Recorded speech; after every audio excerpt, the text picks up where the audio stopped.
बहुत सीरियस विषय है जो आज हम इलेक्शन कमीशन के सामने हमने रखा, और ये विषय जो है हमारे सैनिकों के बारे में। कुछ दिन पहले राहुल गांधी जी ने कहा कि नरेंद्र मोदी ने दो तरह के सैनिक बनाए हैं। एक गरीब का बेटा, दलित, आदिवासी, पिछड़े वर्ग का बेटा, सामान्य जाति का गरीब परिवारों का बेटा, अल्पसंख्यक का बेटा, और दूसरा जो अमीर घर का बेटा होगा। ये झूठ है। ये जो है ये डायरेक्टली हमारे आर्म फोर्सेस पर अटैक है।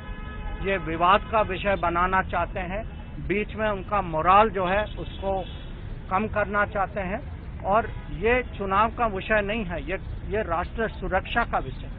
ये अगर चुनाव के दौरान आर्मी पे अटैक होती है, वही आर्मी जो आज हमारी सीमा पे डिप्लॉय हो चुकी है, जो चाइनीज फोर्सेस के खिलाफ देश की सुरक्षा के लिए अपना पूरा बल लगा रही है, वहाँ जो आतंकवाद के खिलाफ पाकिस्तान बॉर्डर पे खड़ी है।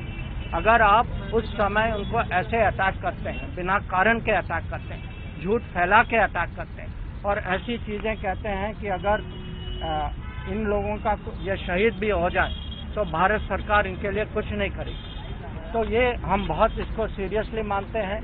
और हमारा अर्ज है इलेक्शन कमीशन को कि इसके बारे में बहुत स्ट्रिक्ट एक्शन ले। ऐसी चीज आगे भी नहीं होनी चाहिए और इनको रिट्रैक्ट करना चाहिए पब्लिक में। मैं ये भी आप लोगों को याद दिलाना चाहता हूँ, यह पहली बार नहीं है कि हमारे सैनिकों पे कांग्रेस पार्टी और राहुल गांधी पर्सनली उनका अटैक हुआ। कुछ साल पहले जब हमारे सैनिकों ने अरुणाचल प्रदेश में चाइना का, उनके फौज का आगे आने का उन्होंने पुशबैक किया वहां, उस समय राहुल गांधी ने कहा, पार्लियामेंट में कहा कि हमारे सैनिकों की पिटाई हुई है वहां। और ये अपमान हम देखते रहे हैं। जब पालाकोट सर्जिकल स्ट्राइक हुआ तो उस पर प्रश्न चिन्ह उठाए गए। जब हम लोगों ने उरी में सक्सेसफुल एक्शन लिया, उस पर भी लोगों ने प्रश्न उठाया। जनरल रावत के खिलाफ बहुत सारी चीजें कही जाती थी। तो ये जो आर्म फोर्सेस के खिलाफ जो अटैक्स हो रही हैं, ये देश के लिए बहुत खतरनाक है। ये हमें कभी इसको बर्दाश्त नहीं करना चाहिए।